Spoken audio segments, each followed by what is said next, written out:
Bismillahirrahmanirrahim. Assalamualaikum warahmatullahi wabarakatuh. Alhamdulillah wa syukurillah wala haula wala quwata illa billah. Qala Allah Ta'ala fil Qur'anil Karim, a'udzu billahi minasyaitonir rajim. Idza jaa ajaluha la yastakhiruna sa'atan wa la yastaqdimun. Wa qala ta'ala fi Qur'anihi. Alhamdulillah kepada kawan-kawan, para pemirsa yang dirahmati Allah, di kesempatan yang berbahagia ini, perkenankan saya, Nasrul Hakim, akan memberikan pengantar terkait dengan perawatan jenazah dalam mata kuliah keperawatan paliatif. Ya. Dalam keperawatan paliatif ini, nanti akan menjelaskan diantaranya yaitu bagaimana merawat jenazah. Mulai dari bagaimana sebelum memandikan, kemudian bagaimana cara memandikan, kemudian bagaimana cara mengkafankan, dan terakhir kemudian cara untuk mensolatkan dari jenazah tersebut. Baru kemudian jenazah ini diantarkan ke tempat peristirahatan terakhir, yakni ke kuburan atau ke makam. Baik, demikian sebagai pengantar dari saya. Selanjutnya kita saksikan untuk bagaimana merawat jenazah mulai dari memandikan sampai kemudian mengkafani dan juga mensolati jenazah. Demikian. Assalamualaikum warahmatullahi wabarakatuh. Oke, baik. Selanjutnya kita akan mempersiapkan apa saja yang harus ada dalam perawatan jenazah, mulai dari memandikan dan kemudian mengkafankan jenazah tersebut. Dalam memandikan jenazah, ya, hal-hal yang harus disiapkan, diantaranya di sini tentu ada sabun, ya, ada sabun, ya. Terus kemudian ada sampo, ya, ini sabun, ya. Dan sabun ini tentunya tidak harus sabun batangan, ya, atau sampunya tidak harus sasetan. Ini bisa yang lain, yang penting bendanya itu adalah sabun atau sampo. Kemudian juga disiapkan ada kapur barus, ya, kapur barus atau kamper. Kemudian juga disiapkan daun bidara, ya, daun bidara, ya. Oke, setelah itu ada sisir di sini, ya, ada sisir. Baik. Selanjutnya juga tentu ada di sini handuk, ya, untuk mengeringkan ketika selesai memandikan jenazah. Nah, setelah itu juga tentu tempat untuk air, ya. Ada gayung dan juga ada ember dan juga ada selang, ya, ada selang untuk menyiramkan kepada tubuh jenazah. Dan nanti ketika selesai memandikan maka juga disiapkan untuk kapas, ya, kapas, ya, ini untuk menutup lubang-lubang yang ada pada jasad jenazah tersebut. Setelah itu selesai untuk perlengkapan memandikan, baru nanti menyiapkan untuk mengkafankan, ya, mengkafankan jenazahnya. Jadi mengkafani jenazah itu kainnya yang dianjurkan oleh Rasulullah SAW adalah kain yang berwarna putih, ya, kain yang berwarna putih seperti ini. Dan untuk jenazah laki-laki ini disunahkan itu minimal 3 lapis, dan untuk yang jenazah perempuan itu disunahkan 5 lapis. Baik, itu hal-hal yang berkaitan dengan perlengkapan dalam memandikan jenazah dan juga mengkafani jenazah. Oke.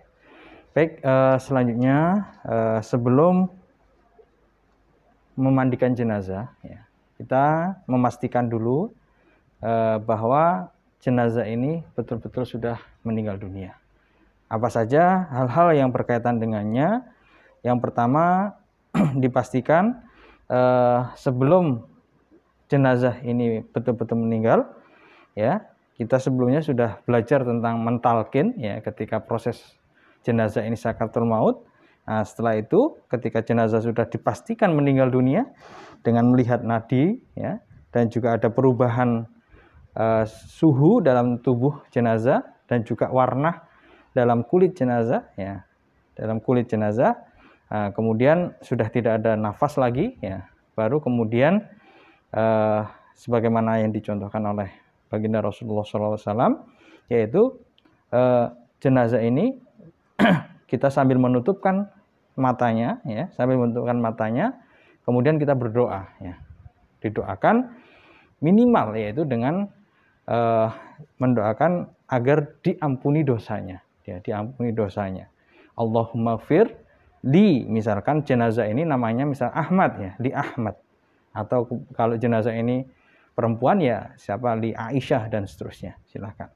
Nah, baru kemudian kita ucapkan istirja, ya, dengan mengucapkan inna lillahi wa inna ilaihi rajiun, ya, bahwasanya hanya kepada Allah lah tempat kembali, ya, karena semua makhluk, semua yang bernyawa pasti akan mengalami ajal, ya, atau mendapatkan ajalnya, ya, dan ajal itu tidak bisa diakhirkan dan juga tidak bisa diawalkan. Baik, selanjutnya sudah dipastikan ini jenazah sudah meninggal, baru kemudian apa yang lakukan, yaitu pertama mengumumkan, ya, sebagaimana disampaikan oleh Rasulullah, yaitu mengumumkan kepada khalayak, kepada masyarakat bahwasanya si fulan ini atau si fulana ini telah meninggal dunia, ya, telah meninggal dunia. Nah, nanti setelah itu baru apa? Kalau yang dicontohkan yaitu menjelaskan kepada masyarakat, kepada orang yang kenal dengan si fulan ini, jenazah ini, si mayit ini, yaitu kaitannya entah itu tanggungan, utang piutang dan sebagainya, itu disampaikan dari awal, ya, sebelum kemudian memandikan.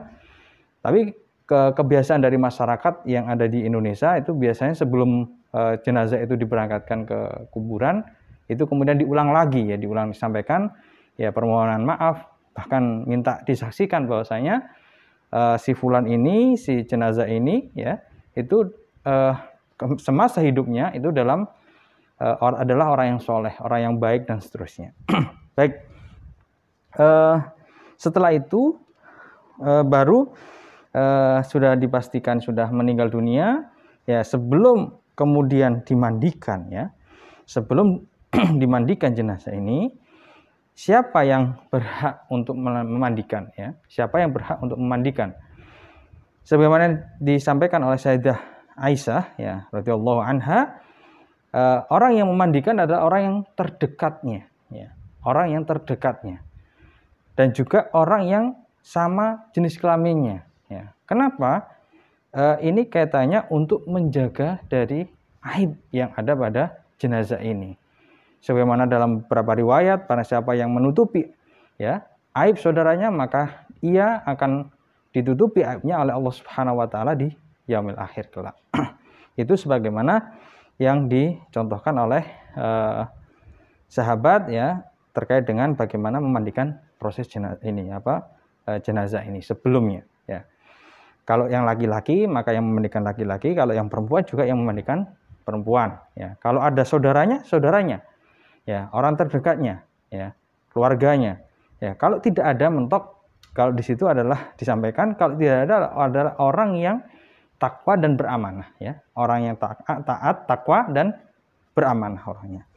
Baik, selanjutnya sebelum memandikan dipastikan jenazah ini berada di tempat yang agak tinggi, ya, berada tempatnya ini sudah relatif tinggi, ya, di meja atau di bangku seperti ini, ya, dan juga diusahakan adalah tempat ini adalah tempat yang bisa untuk mudah air itu mengalir, ya, mudah air itu untuk mengalir, untuk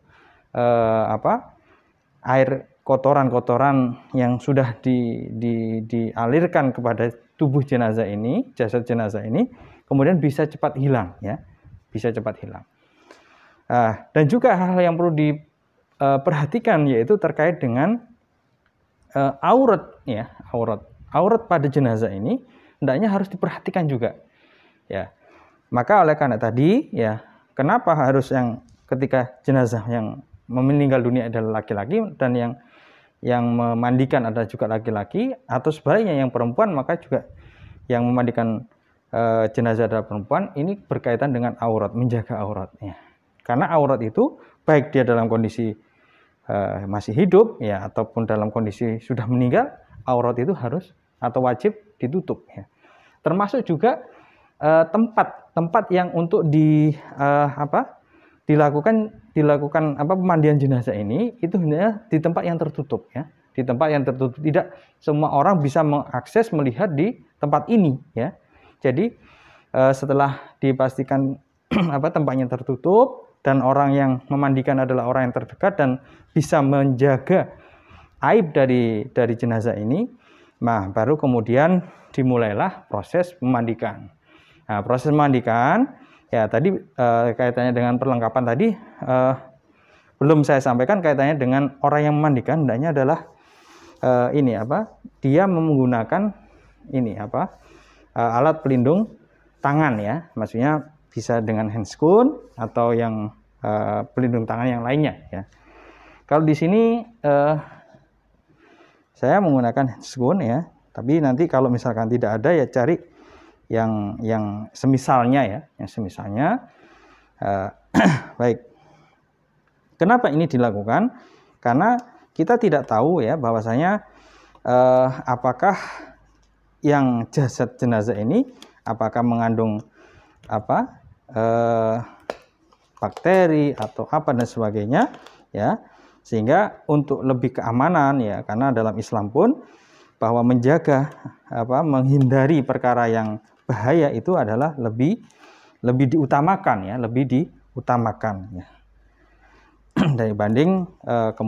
daripada tidak kok kemudian menyepelekan ya dari perkara yang bahaya tersebut. Baik, setelah kita pasangkan atau melindungi tangan ini ya, baru kemudian kalau misalkan ini jenazah ini menggunakan pakaian ya, jadi nanti pakaiannya disobek ya atau dilepas. Kalau tidak bisa ya pakai gunting dan sebagainya ya, dipastikan itu. Nah, dipastikan memang jenazah ini tertutupi laki-laki maupun perempuan ya. Nah, setelah jenazah ini sudah tidak menggunakan pakaian ya, hanya tertutupi seperti ini ya, baru kemudian disiapkan air ya, air dan air ini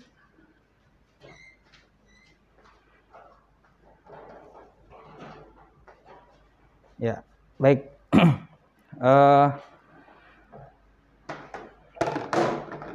Baik, dan dipastikan air ini adalah air yang mengalir ya, menggunakan bisa selang ya, dengan selang ya. Baik. Kemudian dari yang pertama ya, itu dibilas semuanya ya, seluruh anggota tubuh dia dibasahi semua seluruh anggota tubuh ya.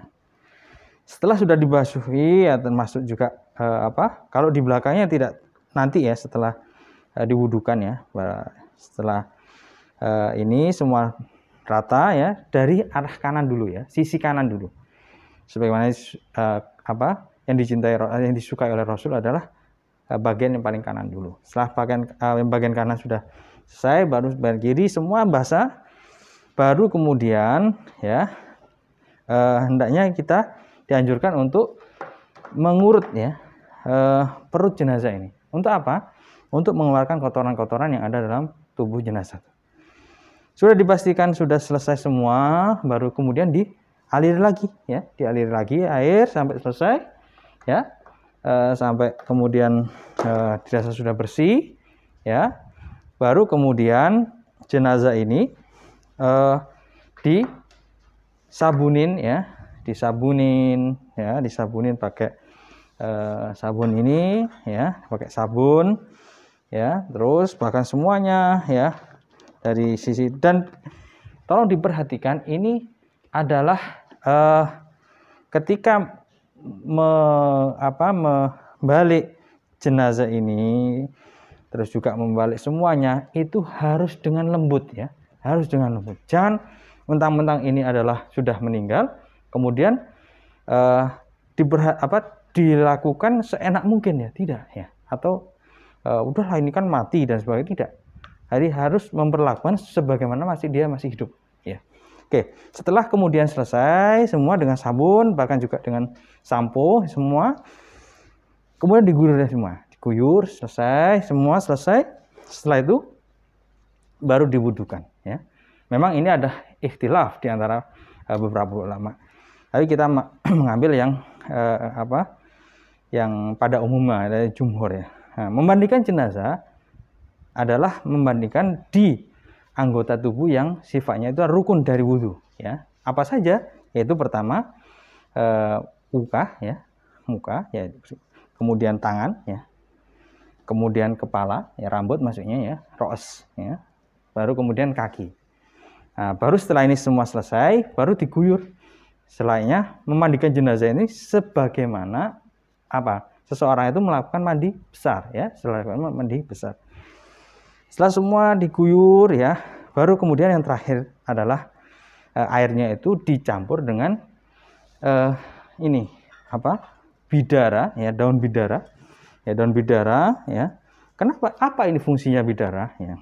Ada yang menyebutkan dalam beberapa kaul ulama bahwa daun bidara ini bisa untuk ya menghilangkan dari godaan-godaan setan atau jin-jin yang bisa jadi bisa jadi fulan ini atau jenazah ini selama hidupnya itu sering berinteraksi dengan jin ini, dengan jin ya. Sehingga dengan adanya daun bidara ini itu bisa mensterilkan atau mengusir dari jin-jin yang ada di atau yang menempel dalam tubuh jenazah ini. Kemudian juga dikasih air yang sudah dicampur dengan kamper ya, atau kapur barus ya. Setelah itu selesai, baru dikeringkan ya sampai selesai kering ya, dipastikan kering. Nah, dan ingat untuk yang perempuan ya, laki-laki juga sama, yang laki-laki itu juga dirapikan ya, punya rambut dirapikan, kalau nggak ada ya sudah, termasuk kalau punya jenggot atau apa dirapikan juga ya, dirapikan. Bagi yang perempuan kalau rambutnya panjang bisa dikuncir ya, bisa dirapikan sedemikian rupa. Baik, ini proses dari memandikan dan sudah selesai. Setelah kering baru nanti setelah ini kita pindah untuk bagaimana cara mengkafani dari jenazah itu. Baik, terima kasih. Jenazah perempuan, maka untuk jenazah perempuan, orang yang akan mensolatkan ya, ini diharapkan ini posisinya orang yang mensolatkan menghadap kiblat ya, menghadap ke arah kiblat ya. Yang mensolatkan maksudnya, bukan jenazahnya. Kita yang mensolatkan menghadap kiblat. Nah, sesudah itu bagi jenazah perempuan maka posisinya di antara dada sama perut ya, antara dada sama perut untuk posisi yang jenazah perempuan. Kalau untuk jenazah laki-laki maka posisinya di kepala ya, di kepala untuk mensolatkannya posisinya. Nah, kemudian apa yang harus dilakukan ya? Pertama tentu niat ya, niat bahwasanya saya akan melakukan sholat jenazah ya, 4 takbir ya, 4 takbir ya. Nanti bisa redaksinya macam-macam ya, redaksi untuk niatnya macam-macam, nanti kalian bisa atau para pemirsa bisa untuk melihat dari beberapa referensi ya terkait dengan niat tersebut. Nah, setelah itu takbir pertama ya. Jadi takbirnya ada 4 takbir. Ya, ada 4 takbir ya. Takbir pertama, apa yang dibaca setelah takbir pertama yakni membaca surat Al-Fatihah ya, membaca surat Al-Fatihah. Dan dalam sholat jenazah ini tidak perlu untuk rukuk maupun sujud, hanya berdiri saja ya. Nah, setelah takbir pertama kemudian takbir kedua ya. Takbir kedua apa yang dibaca yakni membaca sholawat. salawat pada Nabi Muhammad SAW atau salawat Ibrahimiyah ya. Nah, kemudian setelah bersolawat ya, masuk takbir ketiga yaitu berdoa ya. Nah, berdoa ini juga ada beberapa versi ya. Ada yang versi pendek, ada yang versi panjang. Ya, kalau misalkan yang pendek ya silahkan ya. Tetapi ingin kalau misalkan mendoakan yang lebih panjang, ya itu juga bagus ya. Itu juga bagus. Ya. Misalnya kalau versi pendek itu adalah Allahumma fir. Kalau bagi yang perempuan maka dhamirnya atau kata gantinya itu menggunakan dengan ha ya. Allahumma firlaha warhamha. Ya, ada yang di satu riwayat wa'fu anha wa'afiha ya. Ada seperti itu. Ada juga ada yang menjelaskan bahwa doanya itu Allahumma firlaha warhamha wa'afiha wa'fu anha. Seperti itu. Itu setelah takbir ketiga. Nah, kalau yang laki-laki digantinya dengan hu ya, Allahumma firlahu warhamhu wa'afihi wa'fu anhu. Ya. Setelah itu takbir keempat. Ya, takbir keempat ini juga bisa doa yang tadi diulang atau bisa ditambah ya. Yang pasti adalah banyak versinya atau banyak contoh-contoh doa untuk ketika sholat jenazah yang takbir keempat ini atau ketiga tadi ya. Nah, misalkan yang keempat ini ada yang masyhur yang sering disampaikan oleh beberapa ustadz ya atau di pengajaran-pengajaran ya terkait dengan tata cara untuk sholat jenazah ini. Misalkan Allahumma la tahrimna ya, kalau ini perempuan berarti Allahumma la tahrimna ajroha wa la taftinna ba'daha waghfir lana walaha. Kalau laki-laki berarti Allahumma la tahrimna ajrahu wa la taftinna ba'dahu waghfir lana walahu. Setelah itu baru salam. Assalamualaikum warahmatullahi wabarakatuh. Assalamualaikum warahmatullahi wabarakatuh. Baik. Dan semakin banyak yang mensolati sebagaimana yang disebutkan dalam riwayat ini adalah bisa apa? Membantu atau memberikan syafaat kepada jenazah ini.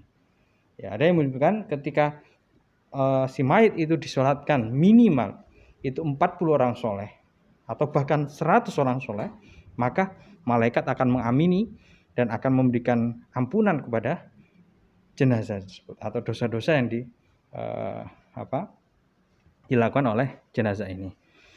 Baik, itu ya setelah melakukan sholat ini ya baru kemudian jenazah disiapkan untuk dibawa ke tempat peristirahatan terakhir atau di makam ya, atau di kuburan, makbarah ya, tempat untuk dikuburnya jenazah ini. Demikian ya kaitannya dengan bagaimana cara untuk memakamkan jenazah dan sebagainya. Insya Allah nanti bisa dilihat dalam referensi-referensi yang nanti jelaskan di pertemuan selanjutnya, dan juga nanti kaitannya sebelum jenazah ini dibawa ke tempat kuburan, sekali lagi diingatkan kalau punya tanggungan dan sebagainya tolong ini disampaikan kepada masyarakat, kepada siapa yang kenal dengan jenazah ini. Demikian dari tata cara ya untuk merawat jenazah, mulai tadi sebelum atau pra memandikan, kemudian memandikan, mengkafani, dan yang terakhir adalah mensolatkan jenazah. Alafu minkum dari saya, semoga ini bisa kalian praktekkan.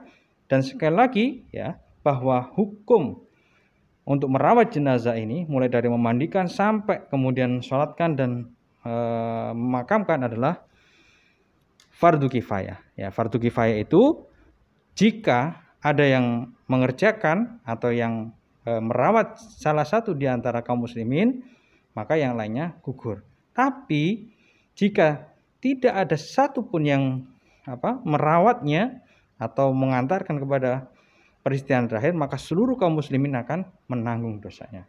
Ya, kita berharap dari saudara-saudara kita termasuk kita sendiri ini bisa ketika ada saudara yang meninggal dan sebagainya, kita mempunyai kontribusi ya. Karena juga pahalanya yang dijanjikan oleh Rasulullah adalah mendapatkan kebaikan ya, seperti tinggi seperti emas ya di Jabal Uhud atau 1 kirot ya. Itu kalau memandikan saja ya, atau merawat mensolati saja. Kalau dia mengantarkan kepada kuburannya atau ke makamnya, maka dia akan mendapatkan 2 kirot. Itu diantara kemuliaan atau fadilah, keutamaan dari merawat jenazah. Wallahu a'lam bishawab. Dari saya kurang lebihnya mohon maaf. Semoga ini menjadi kebaikan bagi saya dan para pemirsa semuanya. Wabillahi taufiq wal hidayah, wa ridha wal inayah. Assalamualaikum warahmatullahi wabarakatuh.